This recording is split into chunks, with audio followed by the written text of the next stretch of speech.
Hello friends, नमस्कार। मैं अनीस। आज के इस वीडियो लेक्चर में हम बात करेंगे केमिकल काइनेटिक्स के बहुत ही इम्पोर्टेंट टॉपिक और बहुत ही अच्छे टॉपिक के बारे में। टॉपिक का नाम है दोस्तों अभिक्रिया की कोटि। आज हम पढ़ेंगे कि अभिक्रिया की कोटि होती क्या है और कोटि कैसे निकालते हैं, ये मैं सब आपको बताऊंगा। ठीक है दोस्तों, नेक्स्ट लेक्चर में हम और भी आगे चीजें देखेंगे, लेकिन इसमें हम पूरा अभिक्रिया की कोटि के बारे में समझेंगे कि अभिक्रिया की कोटि है क्या।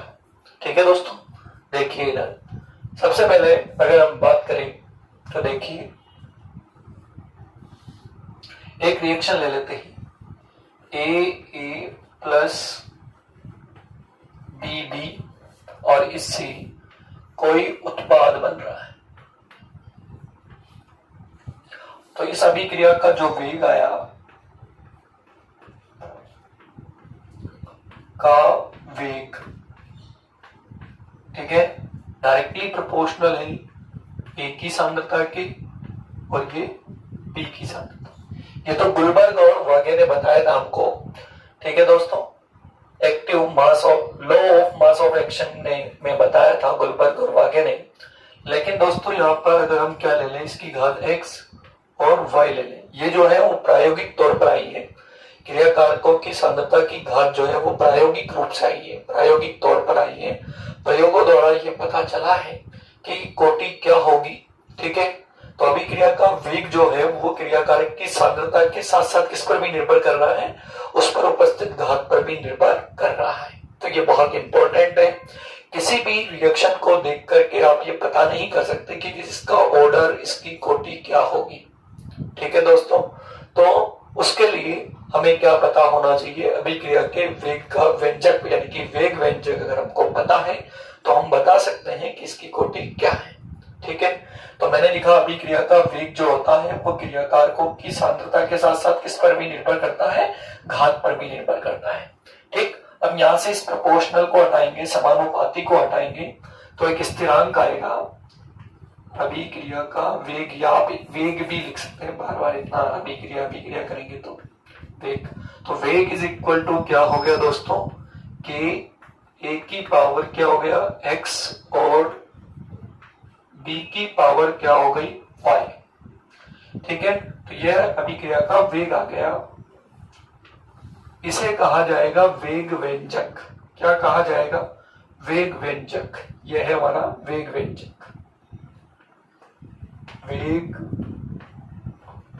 व्यंजक। ठीक, अब ये वेग व्यंजक हो गया। इस वेग व्यंजक में ये जो क्रिया कारक हैं, इनकी सांद्रता की घातों का जो योग है वो कहलाता है कोटि।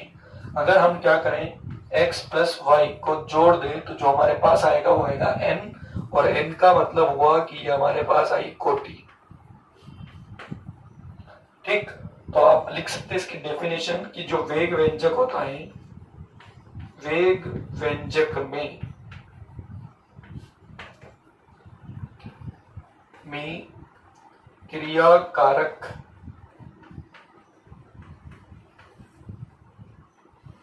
की सांद्रता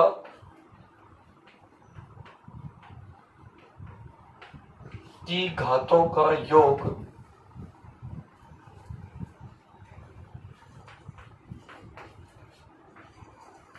का योग क्या कहलाता है, कोटि कहलाता है।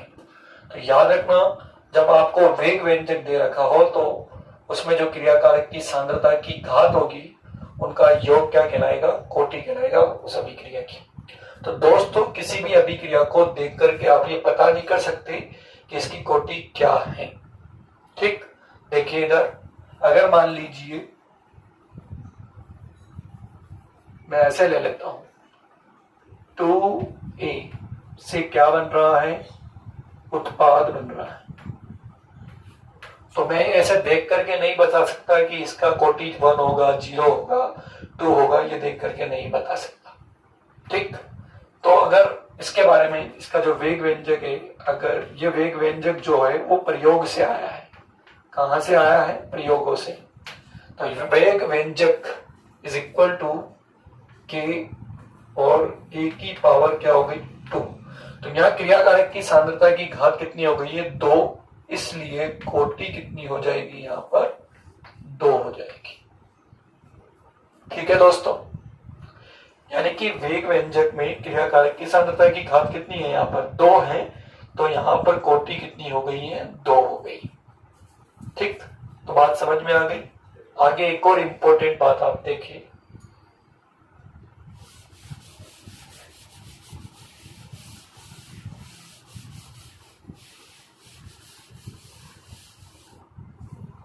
देखिए एक रिएक्शन ले लेते हैं। सपोज मान लीजिए हमने ली H2 प्लस Cl2 और ये रिएक्शन सूर्य के प्रकाश की उपस्थिति में हो रही है और क्या बन रहा है 2HCl बन रहा है। ठीक, अब बहुत इंपॉर्टेंट बात है यहां पर जो आपको सुननी है। अगर आप द्रव्यानुपाती क्रिया का नियम लगाएंगे तो वेग जो होगा वो डायरेक्टली प्रोपोर्शनल होगा H2 की सांद्रता के और Cl2 की सांद्रता की, और आपका वेग बराबर क्या आ जाएगा के H2 की सांद्रता और Cl2 की सांद्रता। ये वेग नियम से आ रहा है आपका। ठीक है, द्रव्यानुपाती क्रिया का जो नियम था उससे ये आ गया, H2 और Cl2 आ गया, के आ गया। यहाँ पर H2 का मोल कितना है 1, Cl2 का मोल कितना है 1, तो इसकी कोटि कितनी होनी चाहिए 2। ठीक, ये तो हमने द्रव्यानुपाती क्रिया के नियम से देखा जो कि गलत है। तो यहाँ पर इस रिएक्शन की कोटि क्या नहीं है 2 नहीं है। इसका मतलब यह हुआ कि हम किसी भी रिएक्शन को देख करके ये पता नहीं कर सकते कि उसकी कोटि क्या है, क्योंकि कोटि जो है वो एक प्रायोगिक मान है। कौन सा मान है? प्रायोगिक मान है। प्रयोग करके पता किया गया है कि किस रिएक्शन का कोटि कितना होगा, तो देख करके पता नहीं कर सकते। ठीक, मैं जब बताऊंगा कि आप कब कर सकते हैं तब वो भी देखेंगे। ठीक, देखिए इसका जो वेग व्यंजक होता है, और एक और बात देख लीजिए, कहने का मतलब अभी हमने यहाँ पर 1 मोल है, यहाँ पर 1 मोल है, ये 1 मोल इसके क्या है रस समीकरण मिति गुणांक है। कौन से गुणांक है? रस समीकरण मिति गुणांक।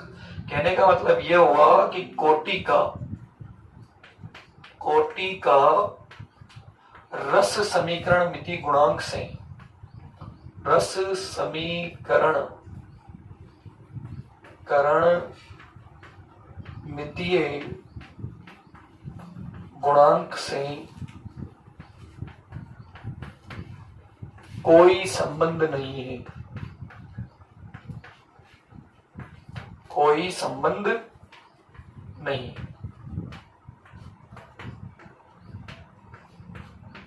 कोटि और रस समीकरण मिति गुणांक में कोई संबंध नहीं है। बहुत सारे लोग क्या करते हैं, वेग लिखेंगे, इस H2 की सांद्रता की घात 1 कर देंगे, Cl2 की सांद्रता की घात 1 कर देंगे और 1 और 1 को जोड़ देंगे तो कोटि कितना बता देंगे 2। लेकिन नहीं, कोटि का रस समीकरण मिति गुणांक से कोई संबंध नहीं। देखिए यहाँ पर इस रिएक्शन के लिए जो वेग आया प्रयोगों से वो आया कि H2 की सांद्रता की पावर 0 और Cl2 की सांद्रता की पावर 0। ये कहां से आया? प्रयोग से आया। ठीक है, तो यहाँ पर 0 और 0 सांद्रता की घातों का योग 0 प्लस 0 यानी कि योग कितना आया 0 आया, तो कोटि कितनी हो गई यहाँ पर 0। ठीक, जबकि अगर हम रस समीकरण मिति संबंध की बात करें तो यहाँ H2 का कितना मोल है 1 मोल और यहाँ Cl2 का कितना मोल है 1 मोल। तो यहाँ पर कितना आना चाहिए था 1 और 1 आना चाहिए था। पर अभी मैंने बताया कि कोटि का रस समीकरण मिति गुणांक से कोई संबंध नहीं है। आई बात समझ में दोस्तों? ठीक है, यहां तक बात समझ में आ गई। चलिए इसका स्क्रीनशॉट ले लीजिए आप फटाफट।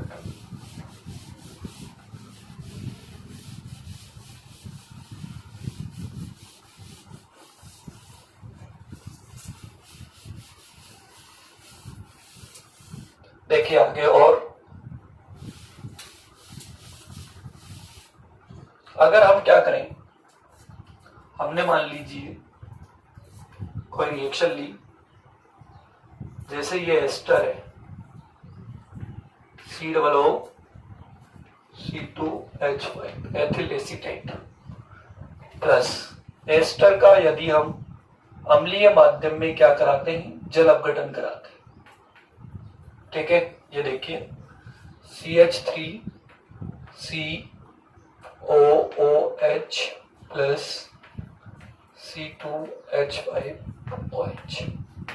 ठीक, यहां पर कितने क्रियाकारक हैं, 2 क्रियाकारक हैं, लेकिन इस अभिक्रिया का जो वेग आया प्रयोगों से वो आया अभिक्रिया वेग।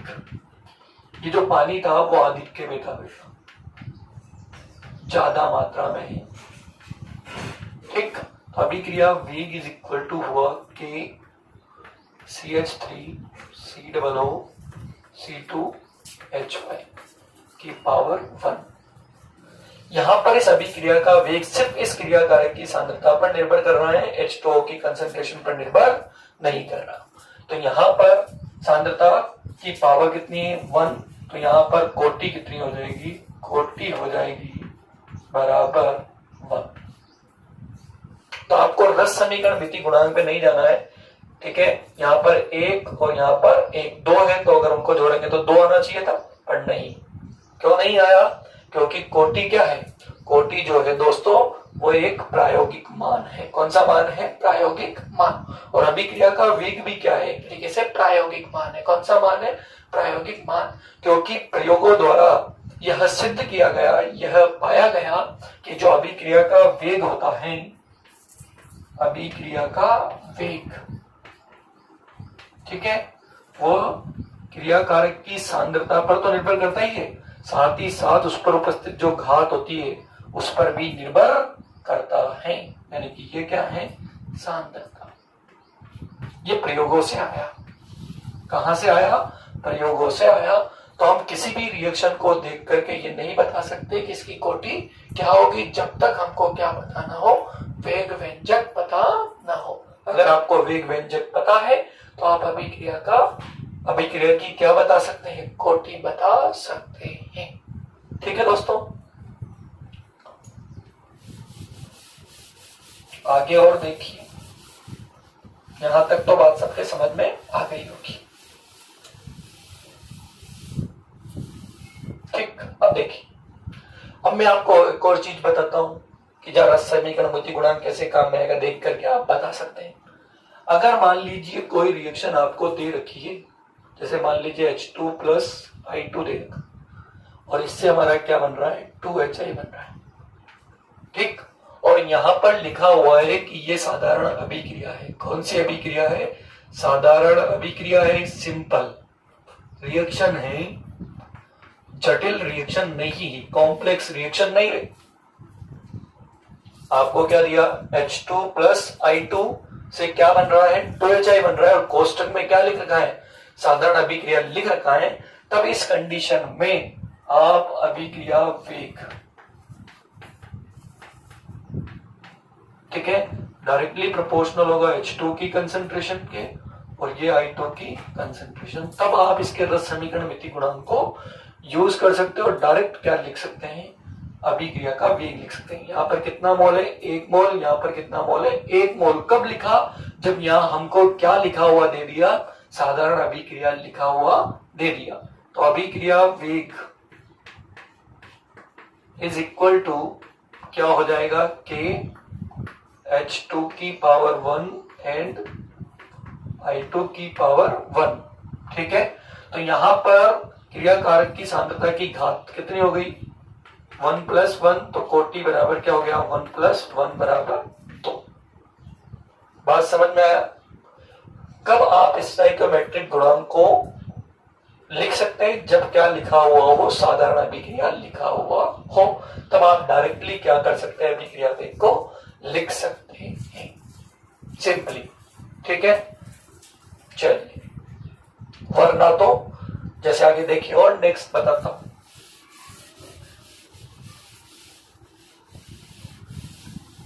और देखिए, मान लीजिए मैंने एक और रिएक्शन दी, ट्वाइस N2O5, और इस ट्वाइस N2O5 से बन रहा है हमारा NO2 प्लस ऑक्सीजन 4NO2। इस रिएक्शन को देखने से हमको ये पता लग रहा है, अगर हम देख करके इसकी कोटि बताएंगे तो क्या बताएंगे, द्रव्यानुपाती क्रिया का नियम लगाएंगे। N2O5 की सांद्रता की घात 2 हो जाएगा और वेग बराबर क्या आ जाएगा, K N2O5 की पावर 2। ठीक, तो यहां पर कोटि कितनी हो जानी चाहिए, 2। इसका मतलब दैट इज रॉन्ग, ये रॉन्ग है, ये गलत है, क्योंकि आपने इसको देख करके तुरंत इसकी कोटि बता दी। तो देख करके आप कोटि नहीं बता सकते, क्योंकि कोटि क्या निर्धारण प्रायोगिक तौर पर किया जाता है। कौन से तौर पर किया जाता है, प्रायोगिक तौर पर, प्रायोगिक की प्रैक्टिकली को हम क्या कर सकते हैं, कोटि का पता कर सकते हैं। तो ये रॉन्ग है। अब देखिए यहां पर, अगर कोई रिएक्शन एक से अधिक पदों में संपन्न हो रही है, अगर कोई रिएक्शन एक से अधिक पदों में संपन्न हो रही है, एक से अधिक पद मतलब धीमा पद और तीव्र पद, 2 पदों में संपन्न हो रही है, तो उस कंडीशन में अभिक्रिया का धीमा पद उस अभिक्रिया का क्या कहलाता है, वेग निर्धारक पद कहलाता है। अभिक्रिया का वेग निर्धारक पद, निर्धारक पद, अभिक्रिया का वेग निर्धारक पद भी दोस्तों अभिक्रिया की कोटि कहलाता है। ये दूसरी डेफिनेशन है, कोटि कहलाता है। अभिक्रिया का वेग निर्धारक पद भी क्या कहलाता है, अभिक्रिया की कोटि कहलाता है। ठीक, अब देखिए वेग निर्धारक पद कौन सा होता है, यह प्रश्न भी पूछ लिया जाता है, बहुत आसान है। तो अभिक्रिया का जो धीमा पद होता है, अभिक्रिया का कौन सा पद होता है, धीमा पद होता है, वो क्या कहलाता है, वेग निर्धारक पद कहलाता है। और वेग निर्धारक पद क्या कहलाता है, कोटि कहलाता है। क्या कहलाता है, कोटि। अब हमको पता नहीं कौन सा वेग निर्धारक है, नहीं है, इसके लिए हमें इसकी क्या जाननी पड़ेगी, मैकेनिज्म जाननी पड़ेगी। क्या जाननी पड़ेगी, मैकेनिज्म जाननी पड़ेगी। देखिए इसकी मैकेनिज्म, यह हमारे पास N2O5 है, यहां से ये टूटा, N2O3 प्लस क्या बन गया, ऑक्सीजन बन गया। ठीक, आगे देखिए, ये हमारे पास N2O3 है, यहां इसका विघटन हुआ, ये हमारा NO बन गया और प्लस ये क्या बन गया, NO2 बन गया। ये कौन सा पद है, हमारा पहला पद जो कि धीमा है, ये हमारा कौन सा है, तीव्र पद है। ठीक, आगे देखिए, ये हम वापस N2O5 लेंगे प्लस NO लेंगे, तो ये हमारा बन जाएगा N2O5 और NO ले लिया हमने, तो देखिए ये बन गया हमारा NO2।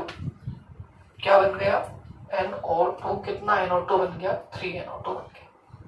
ठीक, अब देखिए ये भी तीव्र पद है।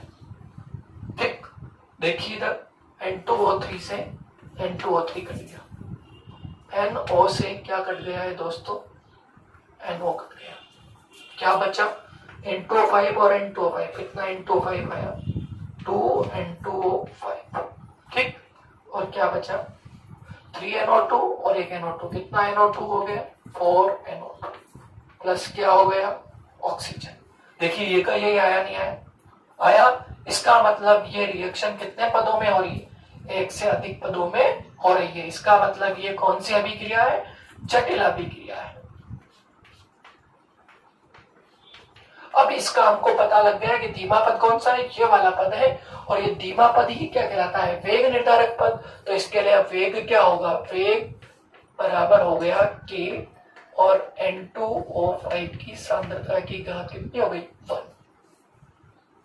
इसका मतलब N2O5 वाली ये जो रिएक्शन है, N2O5 का विघटन, इसकी कोटि कितनी हो गई, कोटि बराबर कितना आ जाएगा, 1।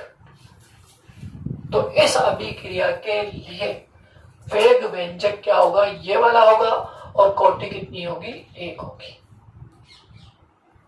तो एक और चीज मैं आपको बता देता हूं दोस्तों, कि कोटि का मान और अणुसंख्यता का मान, अणुसंख्यता क्या होती है उसको हम नेक्स्ट लेक्चर में देखेंगे। ठीक है, उन दोनों के मान समान हो भी सकते हैं और समान नहीं भी हो सकते, वो अलग बात है, उसको बाद में हम देख लेंगे। ठीक है, तो यहाँ पर आपके ये समझ में आ गया होगा दोस्तों। ठीक, तो कोटि क्या है? एक तरीके से प्रायोगिक मान है। कौन सा मान है? प्रायोगिक मान। आगे चलिए, इसका स्क्रीनशॉट ले ले आप चाहे तो। चलिए, अब जैसे मान लीजिए, तो किसी भी रिएक्शन को देख करके आप ये पता नहीं कर सकते कि इसकी कोटि क्या होगी, क्योंकि कोटि क्या है? प्रायोगिक मान है। आगे चलिए और देख लेते हैं। अब देखिए, इधर मैं एक रिएक्शन दे रहा हूं आपको, इसके अलावा कोटि में एक और चीज सुन लीजिए आप थोड़ा सा। कोटि का मान क्या क्या हो सकता है? प्रायोगिक तौर पर आया है। कोटि का मान एक तो 0 हो सकता है, पॉजिटिव हो सकता है और नेगेटिव हो सकता है और भिन्नात्मक हो सकता है। कोटि क्या हो सकती है? 0 भी हो सकती है, पॉजिटिव भी हो सकती है और नेगेटिव भी हो सकती है, क्योंकि ये प्रयोग से आएगी। कहां से आएगी? प्रयोग से आएगी। चलिए देखिए, इधर एक प्रश्न देते हैं आपको, 2 में वेग व्यंजक लिख रहा हूं, उससे आपको कोटि बतानी। वेग व्यंजक दिए गए हैं आपको 2 रिएक्शन के लिए। एक दिया मैंने, कोई भी रिएक्शन हो रही थी, हम नहीं जानते कौन सी हो रही है। एक्स वाई जेड, वेग बराबर के, एक ही सांद्रता की पावर आपको दे रखा है, सपोज मान लीजिए 3/2, और बी की सांद्रता की पावर आपको दी 1/2। तो आपसे पूछा गया कि इस वेग व्यंजक के लिए अभिक्रिया की कोटि बताइए। तो निम्न में अभिक्रिया की कोटि क्या होगी? क्रियाकारक की सांद्रता दे रखी है, उनकी घातों का योग करना है, बस आपको कोटि निकालना है। तो 3/2 प्लस 1/2 बराबर कितना आ गया? 2 कॉमन आ गया। ठीक है, तो यहाँ 3 आ गया और यहाँ पर 1 आ गया, 4/2 हो गया, बराबर कितना आ गया? 2। तो इसकी कोटि कितनी हो गई? 2 हो गई। आगे चलिए, एक और वेग व्यंजक दिया आपको, वेग बराबर के ए। ठीक है, यहां पर दे देते हैं आपको, इसने दिया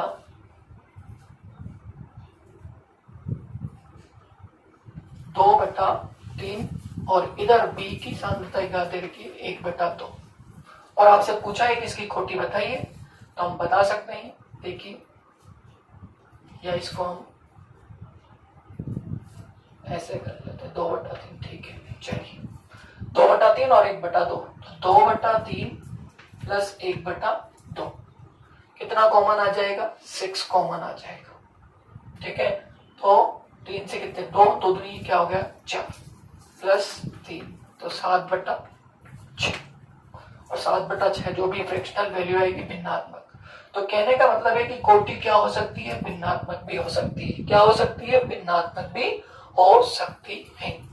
बात सबके समझ में आ गई होगी। तो कोटि 0 हो सकती है, कोटि भिन्नात्मक हो सकती है, कोटि क्या हो सकती है? एक पूर्ण संख्या हो सकती है, होल नंबर हो सकती है। ठीक है, ऋणात्मक भी हो सकती है। क्या हो सकती है? ऋणात्मक भी हो सकती है। तो दोस्तों समझ में आया आपके? आगे और देख लीजिए, शून्य कैसे होगी। देखिए, अभी मैंने आपको बताया था एक 0 ऑर्डर रिएक्शन के लिए। देखिए अगर हम क्या करें, ये NH3 है, इसका विघटन कराया जाए।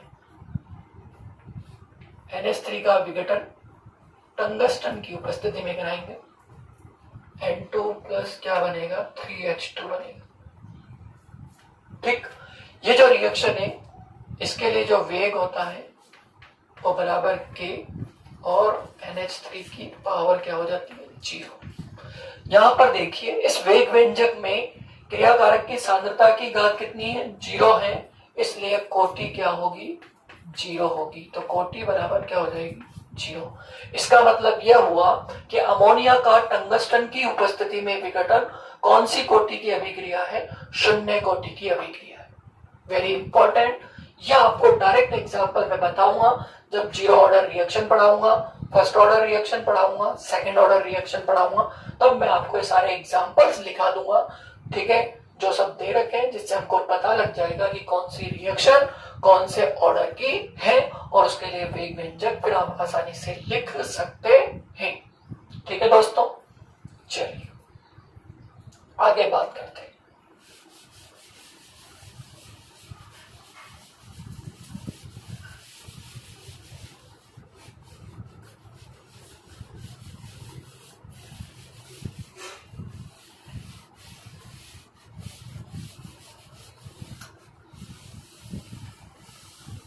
देखिए आगे और कोटि में, अब देखिए कोटि को एक तो आप वेग व्यंजक से पता कर सकते हैं कि अगर आपको वेग व्यंजक पता हो, ठीक है, या प्रायोगिक तौर पर आपको पता है कि ये अभिक्रिया की कोटि ये होती है, तो आप उसको लिख सकते हैं। एक और तरीका मैं आपको बता देता हूँ कोटि पहचानने का कि आप कोटि को कैसे पहचानेंगे।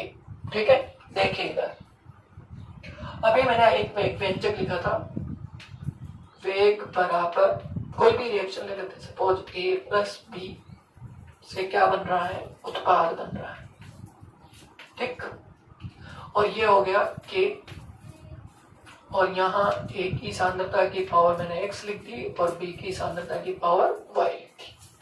ये x और y कहां से आए, प्रायोगिक रूप से आए। कहां से आए, प्रायोगिक रूप से आए, प्रयोगों से आए। ठीक है, अब चलिए, और इस x और y को अगर हम जोड़ दें तो वेग बराबर क्या हो गया, ठीक है, के, ये A क्या है, कंसंट्रेशन है, और B क्या है, ये भी कंसंट्रेशन है। अगर हम X और Y को जोड़ देंगे तो क्या आ जाएगा, N कोटि आ जाएगी। तो A की कंसंट्रेशन और B की कंसंट्रेशन, तो हम यहाँ क्या लिख सकते हैं, सांद्रता लिख सकते हैं। क्या लिख सकते हैं, सांद्रता। और ये सांद्रता की पावर क्या हो गई दोस्तों, N हो गई, क्योंकि X प्लस Y बराबर हमने क्या ले लिया, N ले लिया, यानी कि कोटि ले ली। बात समझ में आ रहा है। देखो कोटि किस तरह से एक और तरीके से पता कर सकते हैं। ये अब इस के का मान क्या होगा, ये के बराबर वेग, अभिक्रिया का वेग या उसकी दर, वेग बटा क्या हो गया, सांद्रता की पावर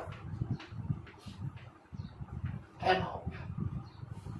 ये के क्या था, वेग स्थिरांक। कौन सा स्थिरांक है, वेग स्थिरांक। देखिए ये लिखा, और वेग क्या होता है, अभिक्रिया का वेग होता है सांद्रता में परिवर्तन बटा परिवर्तन में लगा समय, यानी कि सांद्रता अपॉन क्या हो जाएगा, समय। ये हो गया, तो वेग अपॉन ये सांद्रता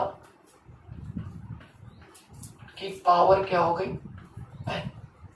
ठीक है, आगे देखिए यहां पर सांद्रता अपॉन समय इंटू 1 अपॉन सांद्रता की पावर n। ठीक है, बात सबके समझ में आ रही है, कोई दिक्कत तो नहीं है किसी की। अब देखिए यहाँ पर सांद्रता को किस में लिखते हैं हम, सांद्रता को लिखते हैं मोल पर लीटर में, मोल, ठीक है, लीटर इनवर्स, मोल पर लीटर होती है ना, मोल लीटर इनवर्स, अपॉन समय को किस में लिखते हैं, सेकंड में लिखते हैं। किस में लिखते हैं, सेकंड में, और इंटू 1 अपॉन ये भी सांद्रता, तो ये भी क्या हो जाएगी, मोल पर लीटर। चलिए हो जाएगी। देखिए यहाँ पर एक और चीज, लेकिन उसकी पावर क्या दे रखी है, n दे रखी है। क्या दे रखी है, n। ये सांद्रता भी लीजिए, चलो, मोल लीटर इनवर्स की पावर क्या हो गई, n। ठीक, अब देखिए अगर मैं इसको ऊपर लेके जाऊं, ठीक है, कहां लेके जाऊं, ऊपर लेके जाऊं, ठीक है, तो ये माइनस में हो जाएगा पूरा। इस सबको सोल्व करते हैं हम। तो दोस्तों एक मैंने आपको पहले भी बताया था कि वेग व्यंजक या वेग स्थिरांक जो होता है, वेग स्थिरांक के, उसकी जो इकाई होती है वो अभिक्रिया की कोटि पर निर्भर करती है। किस पर निर्भर करती है, अभिक्रिया की कोटि पर निर्भर करती है। तो इसको सोल्व करें तो इसका आता है मोल अपॉन लीटर 1 - n इंटू इस सेकंड को भी ऊपर ले आओ, ये हो गया सेकंड इनवर्स, ये के बराबर। ये याद रखना है आपको, ये फॉर्मूला। ये अगर इतनी सारी कहानी आपको नहीं याद रहे तो आप सिर्फ आप ये फॉर्मूला याद रखिए, K is equal to mole upon litre 1 minus n into second inverse. आसानी से याद रह जाएगा। अब देखिए, इसका स्क्रीनशॉट ले लीजिए आप। ये सब हमने सॉल्व किया तो हमारे पास ये आ गया। ठीक है, तो आपको इतनी सारी कहानी याद रखने की जरूरत नहीं है। आप डायरेक्ट अपने कंपटीशन में ऐसा ही पूछा जाएगा कि के का जीरो ऑर्डर रिएक्शन के लिए के की इकाई क्या होगी, फर्स्ट ऑर्डर के लिए के की इकाई क्या होगी, और सेकंड ऑर्डर रिएक्शन के लिए के की इकाई क्या होगी। तो ये हमारे लिए पूछा जाएगा। तो आप यहाँ से डायरेक्ट निकाल सकते हैं, मोल upon litre 1 minus n into second inverse. ठीक, तो चलिए बाकी सब याद रहे या ना रहे, और इस फॉर्मूले को आपको याद रखना है, वेरी इंपॉर्टेंट। आगे देखिए, ये हमने लिखा 1 माइनस n। अगर हम दोस्तों n बराबर क्या ले लें, जीरो ले लें। n बराबर जीरो का मतलब हुआ शून्य कोटि की अभिक्रिया। कौन सी अभिक्रिया हो गई, शून्य कोटि की अभिक्रिया। देखो, अगर n की जगह जीरो रखा जाएगा, क्या रखा जाएगा, जीरो, तो यहाँ क्या हो गया 1 माइनस जीरो। अब 1 माइनस जीरो, तो ये 1 माइनस जीरो का मतलब क्या हुआ 1। तो यहाँ शून्य कोटि अभिक्रिया के लिए की इकाई क्या आएगी, मोल हो ही गया। ठीक है, और ये अपॉन लीटर था तो ये लीटर ऊपर चला गया तो लीटर इनवर्स हो गया। ठीक है, और इनटू क्या आ गया, सेकंड इनवर्स। तो शून्य कोटि के लिए वेग नियतांक के की इकाई क्या आई, mole litre inverse second inverse आई। ठीक, चलिए आगे। अगर हम n बराबर क्या ले लेते हैं, एक ले लेते हैं। क्या ले लेते हैं, एक। तो देखिए यहाँ पर n बराबर एक का मतलब हुआ प्रथम कोटि की अभिक्रिया, कोटि की अभिक्रिया। ठीक है दोस्तों, अब प्रथम कोटि की अभिक्रिया n बराबर एक रखो, 1 माइनस 1 क्या हो गया, जीरो। किसी की भी घात अगर जीरो हो तो उसका मान कितना होता है, एक। तो यहाँ जीरो आ गया और इस सांद्रता की घात कितनी हो गई, जीरो हो गई। तो मान कितना हो गया 1, बचा क्या सेकंड इनवर्स। तो के की इकाई फर्स्ट ऑर्डर के रिएक्शन के लिए क्या आ गई, सेकंड इनवर्स। क्या आ गई, सेकंड इनवर्स। इसी प्रकार से अगर हम बात करें n बराबर 2 के लिए, किसके लिए बात करें, n बराबर 2। अगर n बराबर क्या रख दे अपन, 2 रख दें, तो यहाँ 1 माइनस क्या हो जाएगा 2। n बराबर 2 का मतलब कौन सी कोटि की अभिक्रिया, द्वितीय कोटि की अभिक्रिया।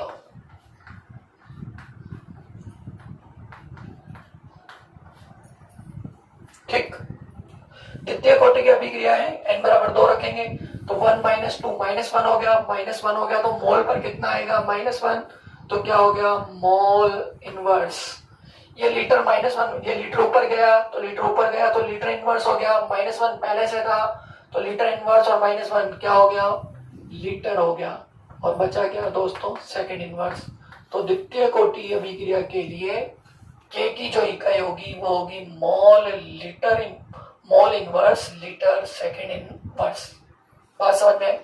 तो अब आप क्या कर सकते हैं, पता कर सकते हैं कि किसी के पीछे अगर ऐसे लिखा हुआ है के का मान दे रखा है और उसके पीछे क्या लिखा हुआ है, सेकंड इनवर्स, तो आप पता कर सकते हैं कि वो कौन सी कोटि की अभिक्रिया है, प्रथम कोटि की। जैसे मान लो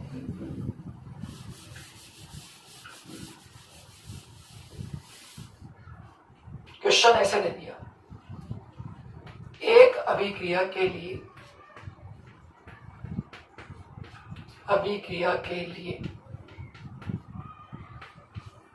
वेग नियतांक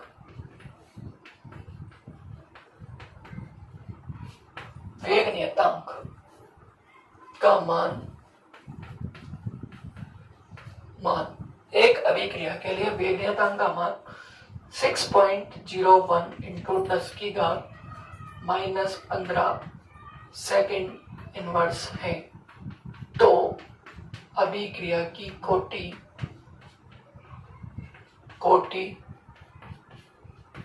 ज्ञात कीजिए। यह अभिक्रिया की कोटि बताइए। इस तरह से आपको घुमाएगा। सिर्फ आपको के का मान दे रखा है। किसका मान दे रखा है? के का मान। आपको इस के मान की यूनिट पर जाना है, कुछ नहीं करना है, ज्यादा दिमाग नहीं लगाना है। यहाँ पर के का मान दे रखा है और उसकी यूनिट क्या है? Second inverse. सेकंड इनवर्स कौन सी कोटि की अभिक्रिया के लिए होती है? प्रथम कोटि की। तो आंसर यहाँ आ जाएगा। आंसर क्या आ जाएगा? ये कौन सी कोटि की अभिक्रिया हो गई? प्रथम कोटि की अभिक्रिया। डायरेक्ट लिखना है, प्रथम कोटि की अभिक्रिया। इसका मतलब आप वेग नियतांक की इकाई से किसको पता कर सकते हैं? कोटि को पता कर सकते हैं। वेग नियतांक की इकाई से आप किसको पता कर सकते हैं दोस्तों? कोटि को पता कर सकते हैं। तो दोस्तों उम्मीद करते हैं आपको कोटि समझ में आई होगी। एक और बात बता देता हूं, अगर यहाँ सेकंड इनवर्स की जगह क्या लिखा होता? मोल लीटर इनवर्स सेकंड इनवर्स, तो कोटि कैसी हो जाती दोस्तों? जीरो ऑर्डर हो जाती। अगर यहाँ पर सेकंड इनवर्स की जगह यूनिट क्या लिखी होती? Mole inverse litre second inverse लिखी होती, तो कोटि कैसी हो जाती? Second order. कौन सी हो जाती? Second order. ठीक है, तो दोस्तों आज के लेक्चर को हम यही समाप्त करेंगे। नेक्स्ट लेक्चर में हम आणविकता के बारे में बात करेंगे। कोटि और आणविकता में क्या अंतर है उसको डिस्कस करेंगे। अगर आपको ये लेक्चर पसंद आया है तो आप मेरे इस लेक्चर को लाइक कीजिए, शेयर कीजिए और हमारे चैनल को सब्सक्राइब करना न भूलें। Thank you so much.